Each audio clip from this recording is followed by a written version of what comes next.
Sherry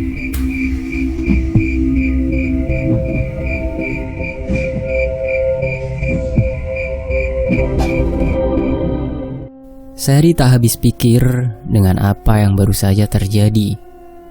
Dia baru saja bertemu dengan seorang wanita hamil di tengah hutan. Wanita yang menyebut nama Cakrawangsa. Jadi setelah wanita hamil itu masuk ke dalam pemukiman, Sherry kembali tersedot ke dunianya. Perempuan itu menebak jika dirinya baru saja berada di masa lalu. Sepertinya ada yang pernah kabur dari penumbalan. Wanita itu berhasil tidak ya? Sherry mengedarkan pandangannya. Jendela menjadi benda mati yang ia lihat pertama. Di luar terdapat sekali bercak darah. Yang menambah kengerian adalah suara dentang jam dari bawah tengah malam. Sherry meloncat ke atas tempat tidur.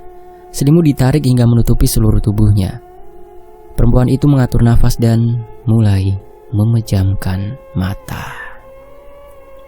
Satu hal yang menjadi kebiasaan Sherry adalah bersembunyi di balik selimut ketika tengah malam. Penyebabnya adalah akan muncul sosok mengerikan yang akan menangkap siapapun yang masih terjaga. Sosok yang muncul di saat jam antik berdentang lebih mengerikan dari sosok yang muncul setiap sore. Bukan lagi sosok busuk, melainkan sosok besar yang memiliki mata merah menyala dan membawa pengawal berpakaian serba emas. Sherry memejamkan matanya, berharap agar bisa terlelap dengan cepat. Nafasnya tidak beraturan saat hawa dingin mulai masuk ke kamarnya. Sebisa mungkin perempuan itu mencoba tenang. Suara gemericik di perhiasan emas terdengar di telinga Sherry.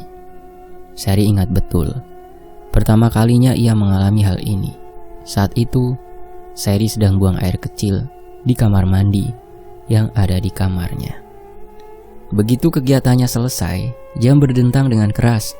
Sherry pikir itu adalah peringatan tengah malam. Tetapi semuanya berubah saat suara gemericik terdengar dari luar.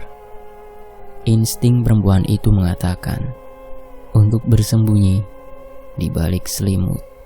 Benar saja, ketika Sherry masuk ke dalam selimut, pintu kamarnya dibuka paksa. Hawa di sana menjadi dingin seketika. Sherry yang posisinya tengkurap tanpa sengaja melihat kaki-kaki yang memakai perhiasan emas. Jantung Sherry berdetak kencang melihatnya.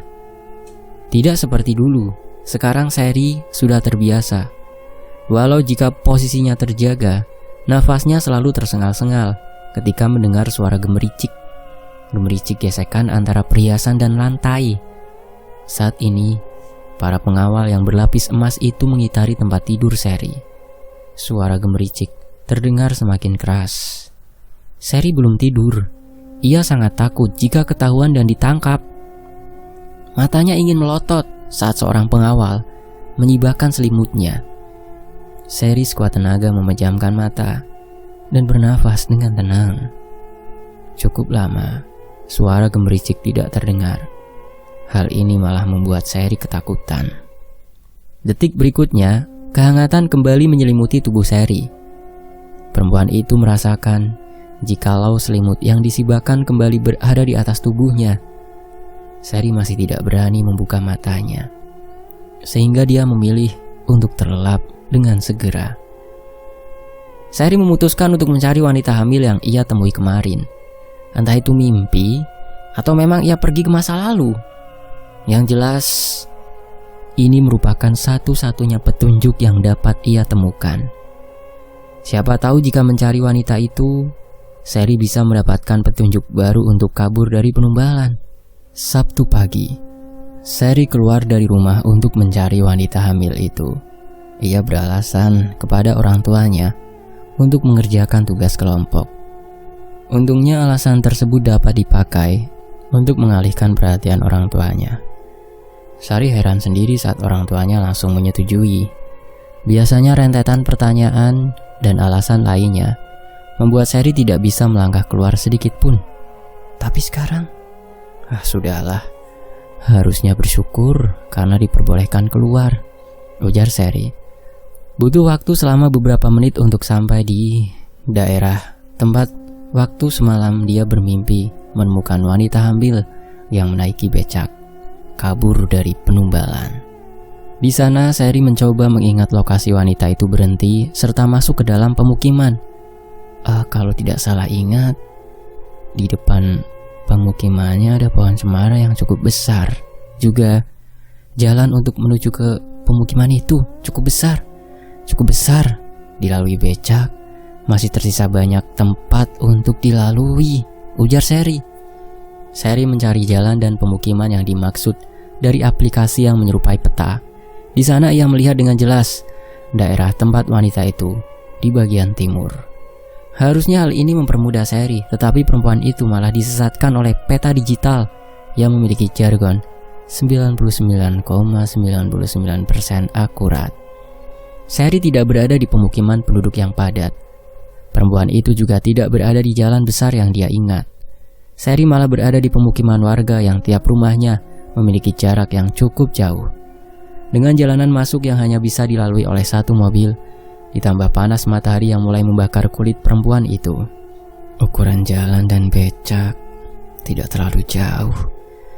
Tempat yang tersisa sangat sedikit jika becak masuk ke pemukiman ini. Apakah aplikasi ini menyesatkanku?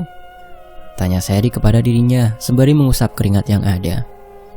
Perempuan itu memutuskan untuk menanyakan pemukiman yang dia maksud kepada salah seorang warga di daerah ini. Ia tidak ingin tersesat lebih jauh lagi. Dengan mantap, ia mengetuk salah satu pintu rumah di sana. Perempuan itu menunggu selama beberapa menit, tapi tidak ada seorang pun yang keluar. Sherry sempat mengucapkan maaf dan pindah ke rumah sebelahnya. "Permisi, izin bertanya." Akhirnya di rumah ketiga, seseorang keluar. Wanita parubaya dengan daster motif bunga-bunga, memegang centong sayur. Wanita itu menyandarkan tubuhnya di depan pintu. "Kenapa?" Maaf mengganggu waktunya. Saya mau bertanya, apa ibu tahu pemukiman padat yang memiliki pohon cemara di depan gerbang masuknya dan akses jalan ke sana sangat lebar? Apakah ibu tahu? Tanya Sherry dengan menundukkan kepalanya. Niat Sherry adalah untuk menghormati wanita parubaya yang ada di hadapannya. Tetapi ia malah membuat wanita dengan centong sayur itu marah. Gagang centong sayur mendarat di atas kepala Sherry. "Aduh," pekik Sherry. "Kalau bicara itu, lihat lawan bicaramu. Padahal kamu terlihat seperti anak yang tahu aturan dan terlihat cerdas. Tapi kenapa hal-hal seperti ini tidak kau laksanakan?" Tanya ibu itu. Sherry menyembunyikan wajah herannya dengan menundukkan kepala. Sampai akhirnya ia menatap lawan bicaranya. Betapa terkejutnya dia saat melihat mata merah terpampang nyata di depannya. Wanita itu juga sama terkejut. Mata mereka benar-benar sama. Sherry mengambil kesimpulan, jikalau ini adalah anak dari ibu yang berhasil kabur. Tapi, apakah benar? Ibu anak... Pintu ditutup dengan kasar. Briak! Wanita parubaya itu masuk dan menutup semua jendela. Sherry dibuat heran. Ia berpikir jika wanita itu ketakutan melihat mata merahnya. "Tunggu, aku tidak mengerti apa yang membuat ibu ketakutan. Tapi aku tidak berada di pihak Cakra." Belum selesai Sherry menyelesaikan kalimatnya, mulut perempuan itu disumpal dengan tangan. Ia digiring masuk oleh wanita parubaya tadi.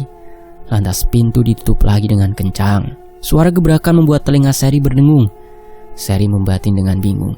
Apa yang terjadi sebenarnya? Begitu dibawa masuk, Sherry ditempatkan di salah satu kursi kayu yang nyaman. Perempuan itu memandang sekeliling hingga wanita parubaya yang membawanya masuk memberikan peringatan. "Jangan pergi kemana-mana.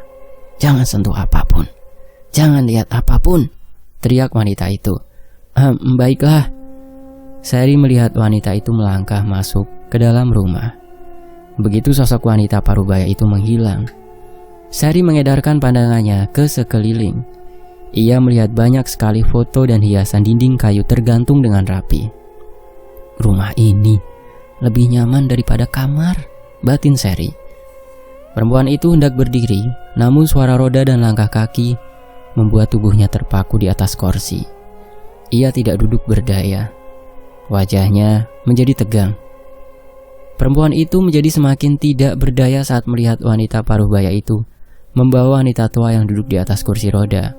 Yang membuat Sherry tidak berdaya alias lemas adalah sosok wanita tua itu sangat mirip dengan wanita hamil yang dia lihat. Bagaimana bisa? Sudah berapa tahun berlalu dari tahun itu? Jika dia tua, padahal yang aku lihat saat itu muda. Artinya saat itu aku berada di tahun yang sangat jauh. Anehnya, kenapa aku bisa mengenali wanita tua itu saat ini? Batin Sherry. Sherry masih belum bergerak. Dia baru berubah posisi ketika wanita parubaya itu memposisikan dirinya dan wanita di kursi roda berhadapan-hadapan dengan Sherry. Sherry dapat melihat wanita mata tua itu memicing. Ini ibuku. Kurasa kau harus bertemu dengannya, nak, kata wanita parubaya. Sebelum itu, siapa nama ibu? Tanya Sherry. Namaku, aku Putu. Dinamai seperti itu oleh ibuku karena aku sangat menyukai kue putu dulu. Sedangkan ibuku namanya Dara Puspita. Sherry hendak menjawab, tetapi Dara Puspita bergerak mendekatinya dan menunjuk-nunjuk matanya. Sherry menatap Putu, tetapi wanita itu malah mengangkat bahunya. Kau keturunan Cakrawangsa. Untuk apa kau kemari? Tidak boleh ada yang mengusik hidupku lagi. Tapi tunggu, kamu perempuan. Bagaimana bisa kamu bisa bertahan? Atau usiamu berapa saat ini? Sherry diberondong pertanyaan oleh Dara Puspita. Perempuan itu menjadi bingung. Untuk apa wanita tua itu menanyakannya? Usia saya 16 tahun. Desember nanti 17 tahun, ungkap Sherry. Kau sama seperti Putu. Tunggu, apa? Tanya Sherry. Putu yang sudah paham situasi mulai menjelaskan bahwa dia adalah keturunan ketiga Cakrawangsa. Dara Puspita sendiri adalah seorang istri dari kakak tertua dari 3 pendiri Cakrawangsa. Dara Puspita saat itu mencoba kabur setelah mengetahui fakta mengerikan mengenai keluarga Cakrawangsa. Suami dari Dara tidak pernah mengikuti atau mencarinya. Yang mengikuti kedua ibu dan anak tersebut adalah teror dari Cakrawangsa. Walau berhasil kabur, darah Cakrawangsa tetap mengalir padaku. Memutuskan hubungan dengan Cakrawangsa itu sangat sulit untuk dilakukan. Ibuku mengorbankan segalanya, tetapi semuanya sia-sia. Pada saat usiaku menginjak 17 tahun, alias usia di mana aku akan ditumbal, kalimat Putu diputuskan oleh suara dobrakan dari luar. Sherry melongok. Ia terkejut saat melihat begitu banyak gembok yang menahan dobrakan itu. Itu mereka dobrak pintu? Siapa mereka? Tanya Sherry. Mereka adalah sosok yang terus-terusan menerorku dan ibuku. Sebelum aku bercerita lebih jauh, kau datang kemari izin kepada orang tuamu? Sherry terdiam sejenak. Pikirannya melayang selama beberapa menit dengan lagu pengantar berupa dobrak pintu. Lantas ia menjawab, iya, tetapi tidak dengan alasan mencari kalian. Aku beralasan untuk kerja kelompok. Kau, keluarga Cakrawangsa tidak bisa dibohongi. Kau tahu, mereka terlalu cerdas dan gila. Putu menepuk kepalanya. Dia menghela nafas panjang. Putu berjalan masuk dengan sang ibu. Sherry kini sendirian di ruang tengah. Perempuan itu masih bisa mendengar dobrakan pintu. Putu muncul lagi dengan segerombol kunci yang beberapa di antaranya berkarat. Sherry menerima hal itu dengan bingung. Apa ini? Tanya Sherry. Cari sesuatu yang bisa dibuka dengan kunci-kunci itu. Cari di rumah utama Cakrawangsa, terutama bagian barat. Kau akan mendapatkan banyak fakta mengenai Cakrawangsa, ungkap Putu. Detik berikutnya, Putu masuk ke kamar dan keluar dengan koper besar yang Sherry sendiri tak tahu isinya. Sherry yang kebingungan menghampiri Putu. Perempuan itu melihat Putu meletakkan koper di bawah kursi roda Dara Puspita. Kalian mau kemana? Pindah. Kenapa? Karena kau kemari. Agar Cakrawangsa tidak tahu, aku dan ibuku akan pindah ke daerah bagian barat, balas Putu dengan lirih. Apa? Sudahlah, sekarang kami akan pergi. kau juga harus pergi sebelum sosok yang mencoba mendobrak pintu menangkapmu. Di sisi lain, Sherry kembali ke rumah ketika hari mulai gelap. Tas punggungnya menjadi sangat berat karena kunci-kunci yang diberikan Putu. Saat ini ia akan mencoba mencari tahu lebih lanjut. Sebelum ketahuan oleh orang tuanya, Sherry menyembunyikan kunci di bawah tempat tidurnya. Ia melapisi kunci-kunci berkarat itu dengan plastik hitam dan ia masuk ke dalam kotak. Gedung Barat. Semalam Sherry tidak bisa tidur. Setelah sore tadi dicerca berondongan pertanyaan oleh orang tuanya. Ditambah kebingungannya mengenai kunci-kunci berkarat yang diberikan Putu. Pagi ini Sherry bangun dengan kantong mata yang terlihat jelas. Perempuan itu tidak berencana untuk menutupinya. Ia malah berangkat ke sekolah dengan penampilannya yang seperti zombie dibangkitkan. Memasuki gerbang Archipelago High School, beberapa pasang mata menatap aneh ke arah Sherry. Sherry pikir itu hal yang wajar. Orang yang biasanya datang dengan rapi, kali ini datang dengan penampilan yang mengerikan. Kantong mata setebal buku sejarah, bibir pucat, sepucat tubuh katak percobaan, serta rambut berantakan, seperti baru saja tersetum listrik. Sherry sadar diri dengan penampilannya yang seperti itu. Perempuan itu memilih untuk tidak peduli dan melangkah cepat menuju kelasnya. Jam pelajaran akan dimulai sebentar lagi. Semua anak sudah siap di meja masing-masing. Aturan dari Archipelago High School sangatlah ketat. Belum duduk di kursinya saat bel hampir berbunyi, panggilan orang tua. Salah seragam panggilan orang tua. Tidak membawa buku sesuai jadwal, panggilan orang tua. Jika sudah 3 kali orang tua dipanggil, maka keputusan pengeluaran siswa dari Archipelago High School akan terjadi. Yang paling sering dilakukan sebagai sebuah kesalahan adalah datang terlambat. Khusus kasus telat, seorang siswa akan diajak bicara oleh para petugas. Yang membuat heran adalah jika seorang siswa telat dan diajak bicara, maka besoknya tidak akan pernah telat lagi. Good morning kelas, sapa guru bahasa Inggris yang baru saja masuk ke kelas Sherry. Morning Sir Ed. Sir Ed tertawa dan meletakkan kepalanya di atas kepala meja, menirukan gestur Sherry yang masih tidak mengerti posisi. Perempuan itu tidak melihat jika guru yang masuk di pagi itu akan memberinya sebuah kado paling manis. Senyum paksa menghiasi wajah Sir Athenor. Sherry Naraya Cakrawangsa, apa yang terjadi padamu? Tanya Sir Ed. Saya tidak apa-apa Sir, hanya sedikit lelah, ujar Sherry. Sherry pikir Sir Athenor akan pergi setelah mengatakan hal itu. Nyatanya ia malah mendapat surat cinta berwarna kuning sebagai hukuman tidak fokus di kelas. Sherry diminta untuk ikut membantu membereskan perpustakaan setelah sekolah berakhir. Sherry yang menyadari kesalahannya meminta maaf kepada Athenor dan menerima hukumannya. Disinilah Sherry sore ini di perpustakaan yang sepi. Hanya ada 2 pustakawan dan beberapa siswa yang tersisa. Sherry mulai membenahi buku-buku yang berantakan di sudut perpustakaan. Perempuan itu ingin hukumannya cepat selesai, sebab ia tidak bisa berlama-lama di luar ketika sore hari. Ia akan lebih mudah ditemukan sosok busuk yang datang setiap sore jika berada di luar rumah Cakrawangsa. Buku-buku di rak mulai tertata rapi. Sherry hampir menyelesaikan hukumannya. Tiba-tiba sebuah buku tebal terjatuh dari rak paling atas dan mengenai kepala Sherry. Perempuan itu hampir berteriak ketakutan sampai diingat jika dirinya berada di perpustakaan. Sherry memilih untuk menahan rasa sakitnya dan mengambil buku tebal bersampul merah darah. Buku itu hendak ia kembalikan ke rak paling atas, tapi saat tangannya terangkat untuk meraih rak paling atas, darah mengalir dari dalam buku. Darah membasahi tangan dan pakaian putih abu Sherry. Perempuan itu ketakutan, dan ketakutan itu semakin menjadi ketika dirinya dibawa pergi dari perpustakaan untuk melihat hal yang tidak ia sangka. Sherry terduduk sembari memegang buku tebal yang tidak bisa dilepaskan. Di hadapan perempuan itu terdapat sebuah lingkaran aneh, lingkaran berwarna merah dengan tulisan aksara Jawa. Sherry hendak melihat lebih dekat, namun eksistensinya di sini seperti tidak dianggap ada. Perempuan itu tidak bisa bergerak sedikit pun dari tempatnya. Tiba-tiba, seseorang datang membawa bayi perempuan yang cantik.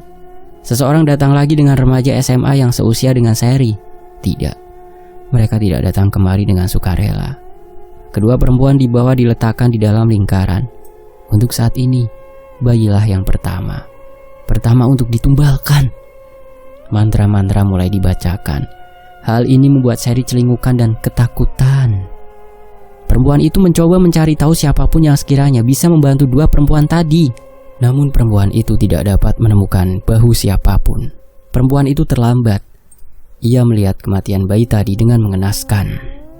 Tubuh bayi itu menjadi kurus kerontang. Kehidupannya telah direnggut. Satu kata yang dapat Sherry ingat dari mantra yang dibacakan adalah Cakrawangsa. Apakah yang kulihat tadi itu proses penumbalan?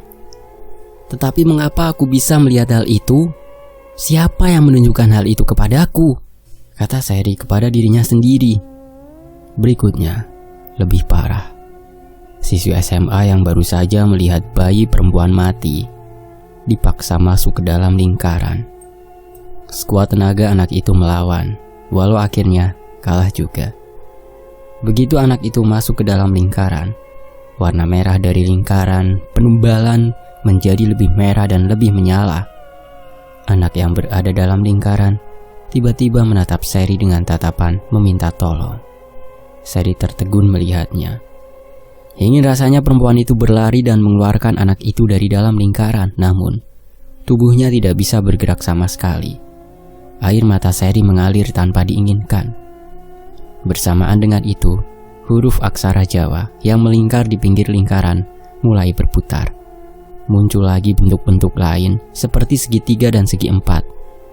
Bentuk-bentuk itu berputar dengan perlahan, berbeda dengan huruf aksara Jawa yang berputar dengan sangat cepat. Mantra kembali dibacakan oleh pria yang wajahnya tidak bisa dilihat oleh Sherry.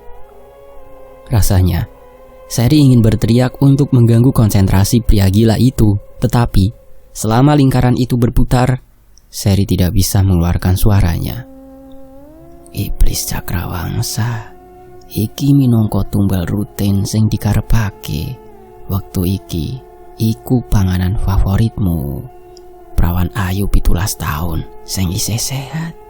Yen sampean nampa tumbal iki, menehi keberkahan ingkang sampun panjenengan janjiaken dumateng keluarga Cakrawangsa. Kalimat selanjutnya tidak terdengar di telinga Sherry. Telinga perempuan itu berdengung dengan keras, membuat si pemilik telinga meronta-ronta. Di saat yang bersamaan, anak perempuan itu telah mati. Keadaannya menjadi lebih sadis. Seluruh anggota badannya terlepas dan bercak darah ada di mana-mana. Sherry tak sanggup melihatnya. Ia akan memuntahkan seluruh isi perutnya jika melihat tubuh itu. Sherry mengalihkan pandangannya. Saat ia membalikan tubuh, perempuan itu sudah kembali ke perpustakaan. Buku tebal dengan sampul merah darah itu pun hilang. Buku-buku di rak telah rapi, tetapi Sherry tidak bisa menemukan buku darah itu. Apa yang kamu lakukan, Sherry? Ayo cepat keluar. Perpustakaan akan segera ditutup, ujar pustakawan di sana. Keadaan normal perpustakaan membuat Sherry menjadi bingung. Seakan-akan proses penumbalan tadi tidak pernah dilihat oleh Sherry. Tadi itu, apakah aku akan ditumbalkan seperti itu? Tadi pria yang menumbalkan anak SMA berkata 17 tahun, artinya aku juga akan ditumbalkan di tahun ini. Bisakah aku menghindari dari hal itu? Itu sangat mengerikan dan kejam, batin Sherry.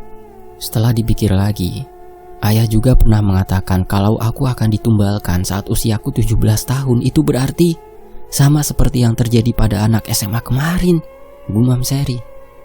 Kenapa, Sher? Tanya Mika, teman SMA Sherry yang akan pindah ke Jakarta lusa nanti. Ah, tidak apa-apa, aku hanya banyak pikiran, jawab Sherry seadanya. Oh, baiklah. Saat ini Sherry sedang membantu teman sebangkunya di kelas 11. Di kelas 12 yang baru berjalan selama beberapa minggu, temannya itu terpaksa pindah ke Jakarta karena pekerjaan orang tuanya. Sebagai teman yang baik, Sherry membantu Mika untuk mengemasi barang-barang dan membuat kenangan yang indah sebelum temannya pergi ke Jakarta. Mika juga satu-satunya orang di Archipelago High School yang pernah datang ke rumah Sherry. Begitu melihat rumah Sherry saat itu, Mika langsung menebak jikalau ada sesuatu yang membuat rumah Seri terasa berat. Si anak pemilik rumah tentunya bingung. Bagaimana teman yang baru datang sekali ke rumahnya langsung menyadari hal itu? Waktu itu Mika menjawab pertanyaan Seri dengan, "Entahlah, hawa ketika masuk ke dalam rumahmu itu berbeda." Jawaban yang tidak menjawab seluruh kebingungan Seri. "Sudah, ayo kita jalan-jalan. Aku bakal rindu berat sama Jogja," ujar Mika. Kamar Mika yang tadinya berantakan dengan baju-baju dan pernak-pernik lainnya, kini sudah tertata rapi di dalam koper. Sekarang keduanya dalam perjalanan menuju alun-alun kota. Ketika di jalan, Mika terus-terusan menanyai temannya itu. "Kau akan baik-baik saja kan? Kalau butuh apa-apa atau mau cerita, bisa hubungi aku. Sudah zaman modern, kita bahkan bisa saling melihat wajah saat bertelepon," celetuk Mika. Seri hanya terdiam. Mika lagi-lagi menjadi orang pertama yang mengetahui seluruh cerita tentang Seri dan keluarganya. Awalnya Mika hanya menebak. Seri ingat betul apa yang dibicarakan saat mereka kerja kelompok di rumah Cakrawangsa. Saat itu di tahun 2022, dua anak SMA kelas 11 memasuki rumah Cakrawangsa. Mereka mendapatkan tugas pertama dari guru dengan basis kerja kelompok. Salah satu dari mereka tidak ada yang bisa memutuskan. Alhasil, Seri mengalah dan mengajak Mika ke rumahnya untuk mengerjakan tugas. Begitu masuk ke dalam, teman sebangku Seri di kelas 11 ini malah membicarakan hal yang membuat anak pemilik rumah terkejut. Saking terkejutnya, perempuan itu sampai mendorong Mika untuk masuk ke kamarnya secepat mungkin. Sebelum salah seorang keluarga Cakrawangsa mendengar celetukan Mika. "Memangnya kenapa kalau aku mengatakan ada sesuatu yang membuat hawa rumah ini menjadi kelam dan berat?" "Ih, bagaimana kau tahu?" tanya Seri balik. "Entahlah, hawa ketika masuk ke dalam rumahmu itu berbeda. Dari kecil aku memang bisa merasakan hawa di sekitarku. Walau sekarang kemampuanku ini semakin memudar karena tidak pernah aku latih, Ser. Tetapi hanya dengan kemampuan yang sudah tidak lagi baik, hawa rumahmu bisa terasa olehku," balas Mika. Seri mendadak menjadi gusar saat itu jika temannya ini tahu. Apakah dia akan mengatakan hal-hal buruk tentang keluarga Cakrawangsa kepada seluruh siswa di Archipelago High School? Ia menatap temannya yang ternyata tidak menunggu tanggapan darinya. Temannya itu dengan tenang mengeluarkan buku dan alat tulis untuk mengerjakan esai dari guru biologi. Sari menghela nafas panjang. Perempuan itu terduduk di atas tempat tidur sembari menatap Mika yang tanpa izin mengakses komputer di kamar Seri. "Sandinya apa?" tanya Mika. Seri mendekati Mika yang duduk di depan meja belajarnya. Tangannya mengetikkan sandi yang benar. Lantas ia berdiri di belakang Mika. Mika sendiri langsung berselancar di internet untuk mencari beberapa jurnal dan sumber lainnya. Teman Seri itu beberapa mencatat poin penting di buku catatan. Mika lantas memandang Seri yang tak kunjung membantunya. Anak bermarga Cakrawangsa itu tersenyum lebar. "Ada yang bisa aku bantu? Harusnya dengan kecerdasanku, kita bisa menyelesaikan tugas ini dengan cepat," ujar Seri. "Ser, kalau kamu memang belum siap untuk bercerita, tidak apa-apa. Tidak usah memikirkannya. Aku tidak ingin terlalu kepo dengan keluarga orang," kata Mika. Seri menahan nafasnya ketika Mika mengatakan hal itu. Perempuan itu bingung. Bagian mana yang harus ia ceritakan kepada Mika? Haruskah aku menceritakan tentang sosok busuk yang mendatangiku setiap sore? Atau sosok lainnya yang selalu muncul dengan para pengawalnya saat jam besar di rumah berdentang? Bersambung. Nantikan bagian berikutnya hanya di sini di Fakta Sejarah. Terima kasih untuk penulisnya, akun Wattpad M Sinens. Saya pamit, wassalamualaikum warahmatullahi wabarakatuh. Sampai jumpa di bagian berikutnya.